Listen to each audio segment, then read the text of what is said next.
Fala, meus amigos, fala, minhas amigas. É um prazer estar aqui com vocês, Marcos Demétrio. Chegamos à nossa terceira aula, né, do curso Jornada das Licitações. Na primeira aula nós discutimos, se você não assistiu à primeira aula, a gente vai depois deixar disponível para você, né? Mas a gente discutiu sobre planejamento, a gente discutiu sobre a importância do termo de referência, discutimos sobre pesquisa de mercados válidas. Num segundo momento, né, na segunda aula, a gente falou sobre o pregão, nas suas formas presencial e eletrônica, né, quais as vantagens de cada procedimento, né? Então, foi o tema da nossa segunda aula. E como prometido, nesse terceiro encontro, a gente vai falar um pouquinho sobre a lei mais nova, né, que a gente tem relativas às licitações, que é a Lei 13.979 de 2020, onde o governo federal, através dessa pandemia que a gente está vivendo de coronavírus, né, o Covid-19, chamem aí como preferirem, criou uma legislação e algumas medidas provisórias que foram incrementadas dentro dessa legislação para tratamento para que os órgãos públicos tivessem base legal para tomar algumas atitudes de emergência, né? A situação emergencial ela é clara hoje também no Brasil, né? Ela é mundial, mas no Brasil ela é complexa também. Então a gente vive esse momento aí de pandemia, né? Que é chamado, né? Onde, segundo os especialistas, a gente apenas está começando a onda, né? Do coronavírus. Deus queira que não seja algo assustador, né? Que seja como uma Itália, como os Estados Unidos e alguns desses países que vivem uma crise mundial. Agradeço a você estando aqui até a terceira aula, né? É sinal que está sendo proveitoso esse nosso encontro. Então, vamos lá estar falando sobre o coronavírus e a sua legislação, né? E até onde ele pode afetar aí nas licitações públicas, tá? Então, tema da aula 3 hoje, coronavírus. Vamos colocar assim, as licitações e a pandemia do coronavírus. Tá? Então, como todos sabem, né, as notícias são comuns hoje, né? A gente só ouve falar disso nos jornais, onde a gente está vivendo um momento de pandemia, onde a gente tem que ficar em isolamento social, é o que se escuta muito, né? Quarentena são temas que a gente escuta muito, onde você não pode, grupo de risco, né? É uma outra palavra que se escuta muito nesse momento de pandemia, e é algo grave, né? Porque senão as redes de notícias não ficariam vinculando essa gravidade, né, da situação toda hora, né? Teria outras notícias para passar. E dentro da legislação que o governo criou para tratar a pandemia, ele criou procedimentos para vocês que trabalham com licitações ou para vocês que querem vender para licitação, que são importantes que você conheça, né? Que é a Lei 13.979 de 2020, tá? Então, é uma lei que ela criou algumas situações, deixou claro, né? Deixa claro a situação de emergência, onde é uma lei que vai deixar claro que a pandemia do coronavírus é uma situação de emergência, tá? Então, a Lei 13.979 ela vem para isso, para deixar bem registrado esse momento que a gente vive, tá? Mas não que a gente não poderia usar a lei de licitações também como base para isso. O que a lei de licitações vai dizer sobre emergência, né? A lei de licitações é uma lei que ela surge lá em 93, tá? Que regra, né, as nossas licitações, e ela vai dizer que num primeiro momento, em 93, fora o pregão de ontem, que a gente tem 5 modalidades de licitação. Então, a gente tem o convite, a gente tem a ATP, a tomada de preços, a gente tem a concorrência, A gente tem o concurso, que não é o concurso público para você ingressar no setor público, é um concurso de projetos, um concurso de bandas de garagem, é uma modalidade de licitação. E a gente tem o leilão, que é quando o órgão público vai vender algo, né? Então, essas são as modalidades de licitação da Lei de Licitações. A Lei 10.520, de 2002, criou o pregão, que foi o que a gente assistiu na aula passada, né? A gente falou sobre o pregão. E fora essas modalidades mais comuns de licitação, a gente tem as exceções à regra, né? Então, toda regra tem uma exceção e a Lei de Licitações não é diferente. E quais são essas exceções à regra? É a dispensa de licitação e inexigibilidade de licitação, tá? São as duas formas de não fazer licitação. É quando o órgão público, você, órgão público, não vai fazer licitação, tá? Quem está há mais tempo no setor público sabe o que eu estou dizendo. Mas para você que é fornecedor, são as duas formas mais simplificadas de o órgão público contratar uma empresa. É por dispensa de licitação ou por inexigibilidade de licitação. Qual que é a diferença? Dispensa tem competição, ou seja, a gente tem mercado, mas a lei permite que para algum tipo de situação eu vou poder usar a dispensa de licitação. E a inexigibilidade geralmente é um possível. Tá? Vou dar um exemplo aqui de inexigibilidade. A prefeitura da sua cidade quer contratar um show do Roberto Carlos. Não tem como eu colocar o Roberto Carlos para debater preços com outro cantor do nível dele. Porque a arte não se mede, né? É difícil você medir preço, né? Quando você vai falar de um ramo desse, no caso, artista. Então, aí a gente cai lá na inexigibilidade. E o que eu quero falar nesse primeiro momento é da dispensa, né? E lá o artigo 24 da Lei de Licitações, ele traz incisos que é possível você fazer dispensa de licitação. Alguns deles, se a gente tiver uma estimativa de preços, né, o valor gasto com objeto de 10% do valor do convite, a gente pode fazer dispensa de licitação. Quais valores são esses? Tá? A gente não vai entrar em convite hoje, mas valores são 17.600 ao ano por objeto para bens e serviços comuns, tá? Então, esse é o limite de dispensa que mais se usa no setor público, tá? E se eu estou te falando com uma obra, talvez você é uma construtora, o valor é de 33 mil ao ano por objeto também, tá? Isso é para obras. Então, esses são os valores, é o tipo de dispensa mais comum que a gente tem. Ele está lá no inciso 1 e 2 da Lei de Licitações, tá? Aqui, Lei de Licitações, tá? 8666 de 93. Isso não é novo, isso é coisa antiga. E na mesma Lei de Licitações, também no artigo 24,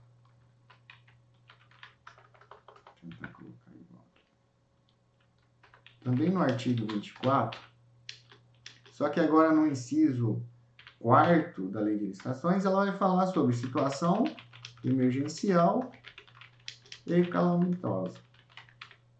Por quê? Porque o coronavírus não é a primeira situação emergencial ou de calamidade pública que o Brasil viveu. A gente teve lá Brumadinho, a gente tem enchentes todo ano, e essas situações exigem do governo uma atitude. E uma atitude que, por muitas vezes, não dá para esperar uma licitação acontecer para que ocorra a contratação. E aí é onde, com base em todos os dados técnicos, com base em um decreto de situação emergencial, o governo consegue contratar diretamente de uma maneira bem mais rápida que de uma licitação. E aqui o detalhe é sem limite de valor, tá? É claro, com uma ótima justificativa, né? Isso tem que ser muito bem justificado, o governo não pode... E isso às vezes acontece, pessoal, às vezes tudo é urgência, né? Tudo é para ontem. E emergência, ela tem que ser muito bem justificada, tem que ter um processo muito bem argumentado, né, para provar que aquilo realmente é uma situação emergencial, tá? Então, essa é a possibilidade lá da lei de licitações. Aqui, lei 8666 de 93 também, tá? Lei de licitações, tá? E aí, esse ano, 2020, chegou a pandemia do coronavírus no Brasil, o que o governo fez? Vai criar a lei 13979 de 2020, que é a lei de combate à pandemia do coronavírus. Ah, Marcos, mas o que isso tem a ver com licitações? É que aí o governo cria alguns procedimentos diferentes quando a gente vai tratar de licitações públicas, né? Quando a gente vai tratar de compras relacionadas porque todo mundo está comprando máscara, todo mundo está comprando luva, todo mundo está comprando respirador, né? E a dificuldade de achar esse tipo de produto já é grande, né? Ainda tem que fazer uma licitação, aí a licitação fracassa, aí a emergência acaba e o órgão público não resolveu o problema. Então, para isso que o governo criou alguns procedimentos. Só que o que a gente tem que tomar cuidado, que é sim indispensável a licitação, em quais possibilidades? Aquisição de bens, serviços, inclusive de engenharia, tá? Para enfrentar o coronavírus, tá? Então, para essas possibilidades, você poderia usar a Lei 13979 como justificativa para suas compras. O detalhe que é uma lei de época, é uma lei que só serve, né, se for para combate à pandemia, tá? Então, você não vai conseguir usar essa lei como justificativo para outras situações. Por exemplo, eu comprei papel para combate à pandemia. Tá? A lei é exclusiva, ela tem objeto próprio, vamos dizer assim. Ela é para bens e serviços, inclusive de engenharia, para combate à pandemia. Tá? Ela é muito clara a esse respeito. Tá? E aí, nesse caso, quando a gente vai usar para combate à pandemia, a gente conseguiria utilizar a dispensa de licitação por emergência, com base nessa lei.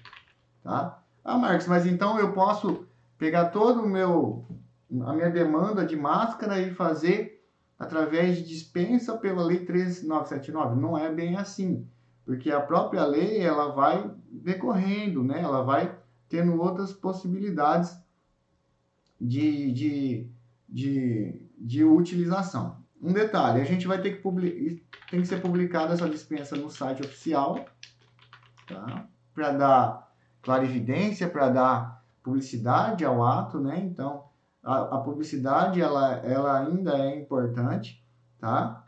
A gente não pode esquecer disso.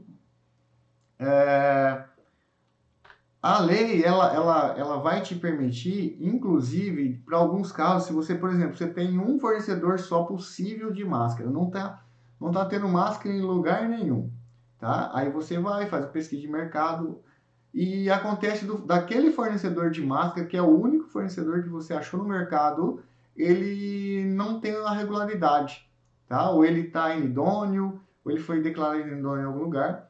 A lei 13979, ela permite que você faça essa compra com base na emergência de fornecedor inidôneo. É claro, pessoal, que tudo no setor público tem uma consequência, tá? Então não adianta você pensar, vou comprar de quem é inidôneo e vai dar tudo certo.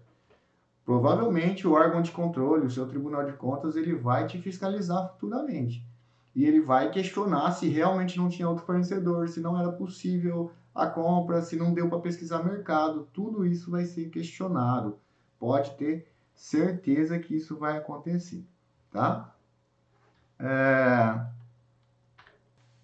Bom, equipamento, a lei fala também de equipamentos usados, né? O normal de um setor público e o que se espera, né, de uma compra pública é que você compre produtos novos. Mas pode acontecer de talvez ter uma empresa que tem um respirador muito usado hoje, né, no combate à pandemia, que é usado, né, o que é seminovo. E a lei 13979, ela vai dar essa possibilidade. Que se você não encontrar produtos novos, né? E se o seminovo, se o produto usado, ele te serve para combate àquela pandemia, cabe esse produto seminovo. Então, a lei 13979, coisa que não acontecia na lei de licitações, vai permitir essa possibilidade de você poder utilizar um produto seminovo, tá? Nas suas compras. O que tem que ocorrer para eu justificar a situação emergencial? Então, justificativa para situação emergencial. Tá? O que a gente vai ter que ter como justificativa? Primeiro, ocorrência da situação emergencial, isso é óbvio. Tá? Necessidade de pronto atendimento da situação de emergência. Então, é uma obrigação, né, do órgão público ter essa possibilidade de pronto atendimento. A gente já vê estados que isso já não está acontecendo, né?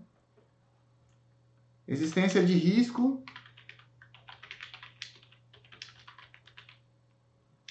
A segurança.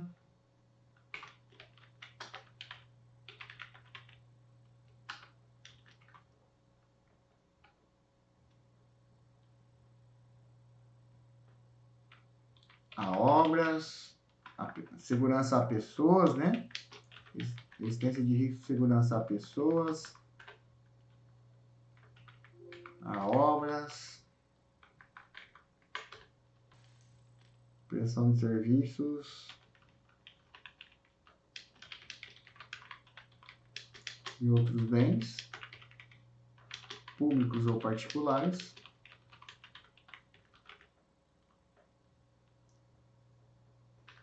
e limitação da contratação à parcela necessária ao cumprimento da emergência. Ou seja, talvez você aproveita a situação emergencial para fazer um estoque que não é necessário, né? Então, o que o governo pede é que as compras com essa justificativa da situação emergencial do coronavírus sejam realmente para combate à pandemia, que não seja aquela questão para você encher seu estoque, né? Para lotar seu estoque de produtos aí que na verdade não vão ser necessários, tá? O que a lei tira também de obrigação nossa? O decreto 10.024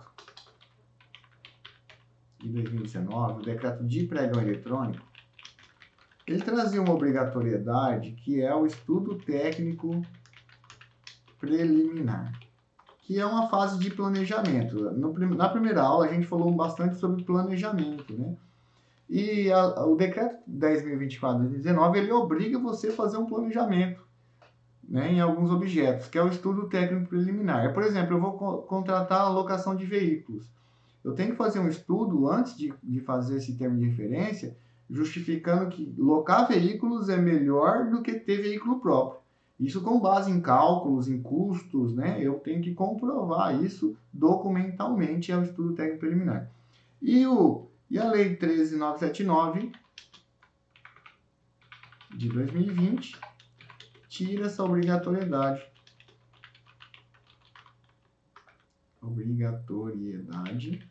Quando falamos de combate à pandemia. Tá? Então, essa obrigatoriedade do estudo técnico preliminar cai por terra quando a gente vai falar de pandemia do coronavírus. Tá? No primeiro dia a gente falou também sobre termo de referência, né? Ah, Marco, como que é o termo de referência quando a gente estiver falando sobre o corona, né? Termo de referência, coronavírus. Tá? Então, o que eu vou ter que ter? Ele é simplificado também. Então, a declaração do objeto. O que eu estou comprando? É máscara, é cesta básica, é álcool em gel, né? Outro produto que a gente está comprando demais, né? E está até superfaturado, né? Gás, é gênero alimentício. O que eu estou comprando, né? A legislação pede uma fundamentação simplificada, mas uma fundamentação, tá? Que você fundamente o porquê daquilo. Descrição resumida da solução que você encontrou. O porquê daquilo, né? Para que eu estou comprando aquilo. Requisitos da contratação. O que as empresas têm que ter. Como essa entrega tem que ser feita, em quanto tempo.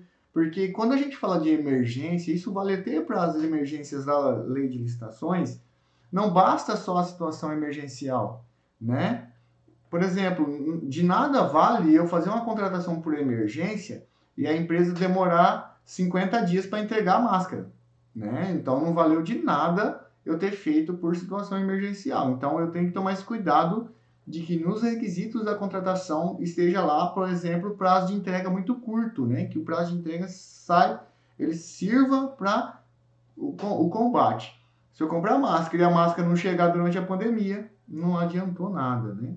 E aí eu não tenho justificativa para isso. Tá? Critérios de medição e pagamento, né? Se eu estiver falando principalmente com relação a obras. Isso vale para produtos também. Quem é comprador aqui na nossa live sabe que às vezes você vai chegar numa negociação onde você tem poucos fornecedores possíveis e esses fornecedores eles colocam a carta na manga. Eles vêm com a carta na manga e te jogam na mesa e falam assim, ó, eu vendo, mas só se você me pagar à vista, né? E primeiro, que a legislação ela e os órgãos de controle eles pedem que você pague por um objeto já entregue, ou seja, que a gente pague por um serviço que já foi entregue ou por um produto que também já foi entregue. Então, quando eu pago um fornecedor antes de receber o produto ou serviço, eu estou correndo o risco daquele fornecedor não entregar e eu, agente público, ter que ser responsável por aquele dinheiro. Então, para você que é agente público, muito cuidado quando você vai pagar adiantado algo.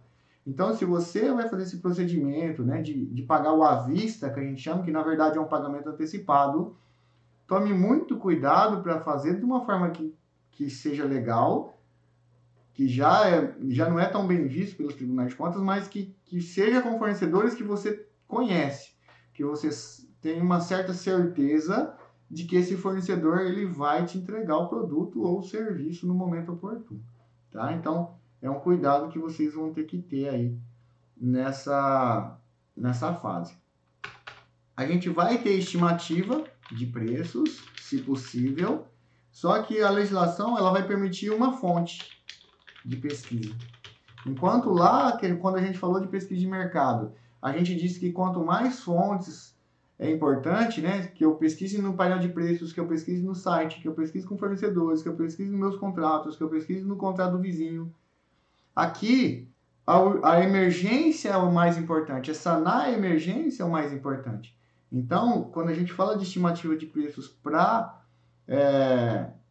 sanar, né, os problemas da pandemia, do coronavírus, o governo dá as fontes, né? Então ele vai falar do portal de compras, é o que a gente passou na primeira aula, lá o painel de preços, pesquisa de preços, pesquisa publicada em mídia especializada,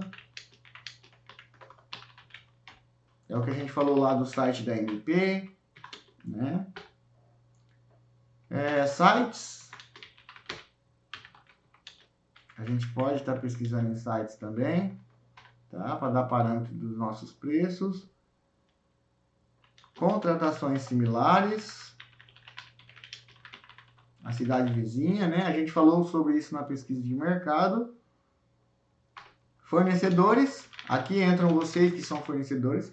Então, os órgãos públicos, eles vão te procurar também para cotar esse tipo de produto. E geralmente é o que mais vai acontecer. Vocês vão ser a primeira fonte de pesquisa, tá? E a gente tem que se adequar financeiramente para isso. E quando a gente fala de uma pandemia, pessoal, por muitas vezes é tirar recurso de algo que não é mais essencial e passar para algo que é essencial. Por exemplo, uma cidade, uma prefeitura que gosta de fazer rodeio, por exemplo, que gosta de fazer uma festa popular. Esse momento não é de festa. Então, esse recurso que seria destinado a festa, ele pode ser destinado a combate à pandemia aí do coronavírus, né? Em alguns casos pode ser até dispensada a pesquisa de preços. Ah, tentei cotar, passou o prazo, ninguém respondeu, não consigo fazer a pesquisa de mercado. Você consegue justificar isso através da Lei 13.979 de 2020, né? A lei, pessoal, ela fala sobre oscilações de mercado. Eu não sei se vocês estão vivendo essa situação de, por exemplo, uma máscara que você pagava 50 centavos, hoje custa R$6, 7, 10, R$20, né? E a lei, ela fala sobre isso, que se tiver uma oscilação de mercado, que até se justifica você, pelo combate à pandemia, você justificar isso e comprar. E isso é verdade. O cuidado que a gente tem que ter é de esse pagar a mais não ser algo que, às vezes, o Tribunal de Contas pode entender futuramente que isso é superfaturamento.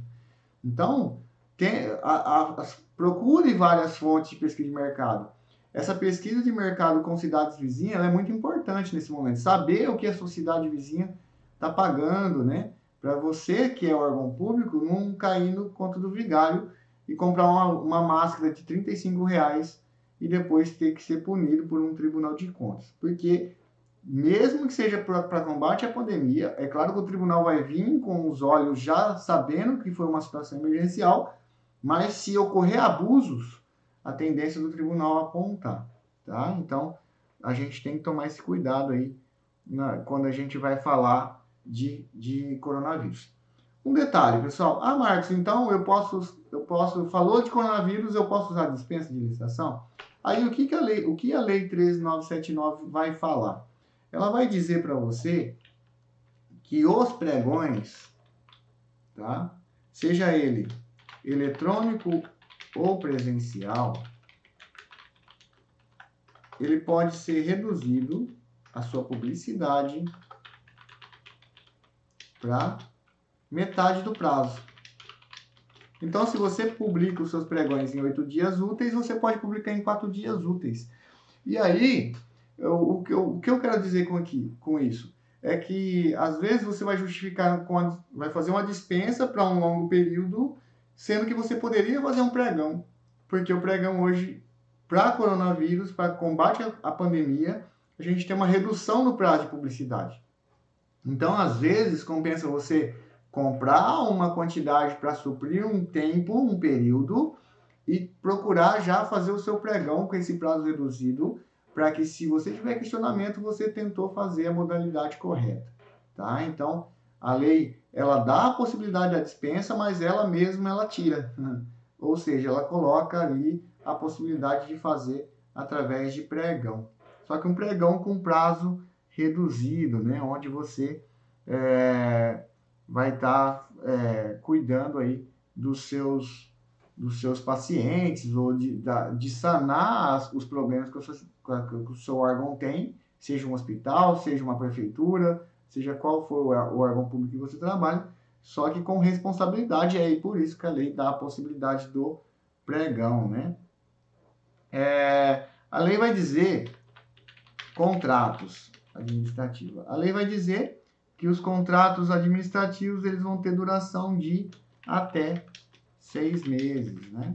Então, se eu fiz um contrato com base, né, na legislação 13.979, a gente vai falar de um contrato de 6 meses, tá? O que é mais interessante aqui a gente falar? Suprimento de fundos, tá?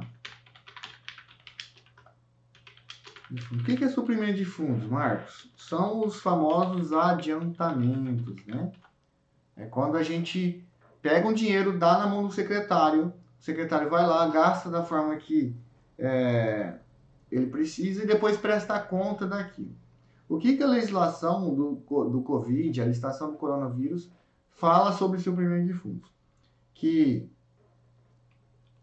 preferência para quem tem cartão do governo, tá? Então, que esses secretários, que esses gestores tenham um cartão e ele aumenta, né, o suprimento de fundos. A legislação ela aumenta o suprimento de fundos.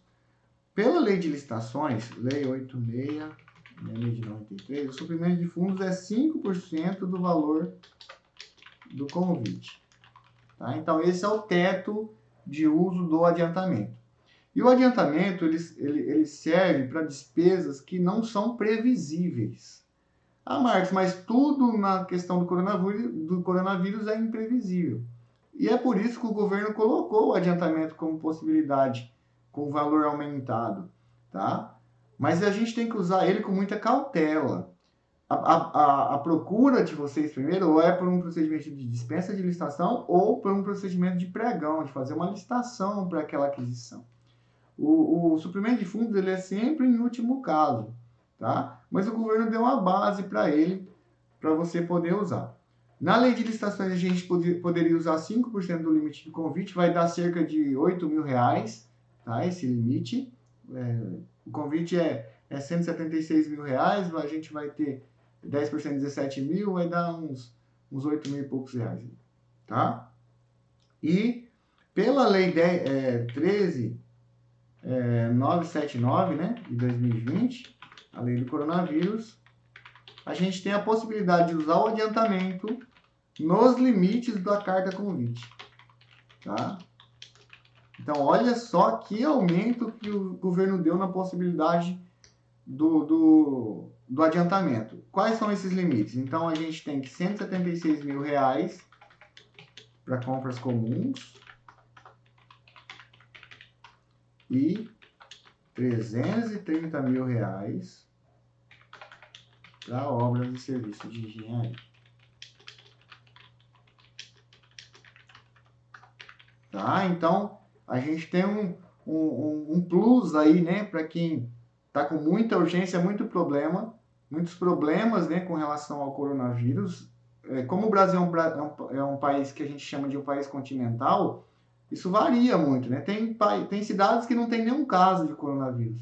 Agora, tem cidades que já estão quase que num colapso, né? Então, a gente tem essa variação de tipos de órgãos públicos que têm problemas ou não com o coronavírus. Mas é mais uma possibilidade de contratação, onde você poderia usar o suprimento de fundos. Um detalhe sempre que eu volto a frisar sobre o suprimento de fundos. O suprimento de fundos é a exceção à regra. Ele não serve para ser a regra do jogo, tá? Primeiro eu tenho que tentar fazer um pregão com prazo reduzido, não conseguir. Eu faço uma dispensa de licitação por emergência, não conseguir, a gente tenta o procedimento do suprimento de fundos. Um detalhe que eu acabei esquecendo. Se eu tiver já uma ata de registro de preços vigente lá, a minha ata que está vigente, ou um contrato, a preferência no suprimento para o problema da pandemia é sempre o contratado. É sempre a pessoa que tem uma ata de registro de preços vigente no seu órgão. Depois a gente vai passar para as empresas de fora, para todos esses procedimentos que a gente falou aqui sobre a pandemia do coronavírus, tá? Então, sobre a pandemia, né, sobre as licitações e a pandemia do coronavírus, são essas as observações que a gente tinha para essa aula, tá? Eu espero que tenha sido proveitoso para vocês esse momento juntos, né, onde a gente passou por essa jornada das licitações. Esperamos aí que em breve nós possamos estar juntos, né, em treinamentos presenciais, em encontros presenciais. Nesse momento é o momento de se recolher, né, de estarmos em casa, de estarmos no escritório, estarmos em isolamento social, tá? Muita gente trabalhando no home office, né, onde a gente não tem pessoas se relacionando, né, fisicamente, tá? Mas esperamos que em breve, né, nós possamos estar livres, né, dessa pandemia tão terrível, né, que tem assolado tantas pessoas. E você que tem uma empresa, né, que quer achar algo novo, né, para vender, algo que te traga recursos financeiros, né, nesse momento de crise, o governo é um ótimo comprador, né? A gente viu que o governo, ele todo ano ele vai estar comprando. Se você é da área aí de saúde, né, se você trabalha com máscaras, com a área de limpeza com álcool em gel, esse tipo de situação, você tem um ótimo comprador para vender os seus produtos, né? Ou serviços, eu não sei o que vocês trabalham aí, tá? Então, acredite no governo, né? Comece a pensar em vender para o governo. Isso pode ser interessante para você conseguir alavancar suas vendas, né? E conseguir resultados melhores no seu setor de vendas aí da sua empresa, tá? Eu gostaria de agradecer, né, as pessoas que me apoiaram nesse momento da jornada. Como eu disse no início, o Éder Lebrão, a Organização Paulista, tá? A todos vocês que ficaram, né, até o final da jornada. Eu gostaria de dizer que o grupo do Telegram, para quem se inscreveu, né, algumas pessoas se inscreveram só no e-mail. O grupo do Telegram é interessante porque a gente abre um bate-papo ali, né? Eu aprendi com essa carreira de consultor, de trabalhar com treinamentos, que a gente aprende todo dia, né? Então, o grupo do Telegram é justamente para isso, né? Para que vocês coloquem os seus problemas ali com relação às licitações. A gente vai estar colocando o que a gente acha, né, de soluções. A gente não é o dono da razão, então o debate é interessante por isso, né? Uma pessoa, eu não concordo com isso, e a gente vai tentar pesquisar, talvez a gente mude de ideia, tá? Mas o grupo do Telegram é para isso, para que vocês interajam, né? Para que vocês, para que a gente tenha esse momento, né? De coisas novas, né? Cursos novos, tudo que a gente tiver de novidade a gente vai estar postando tanto nas nossas redes sociais como também lá no grupo do Telegram, tá? Então, pessoal, muito obrigado por tudo, né? Por esses 3 encontros que a gente teve, tá? Um forte abraço e sucesso, né? E hashtag fique em casa. Um forte abraço.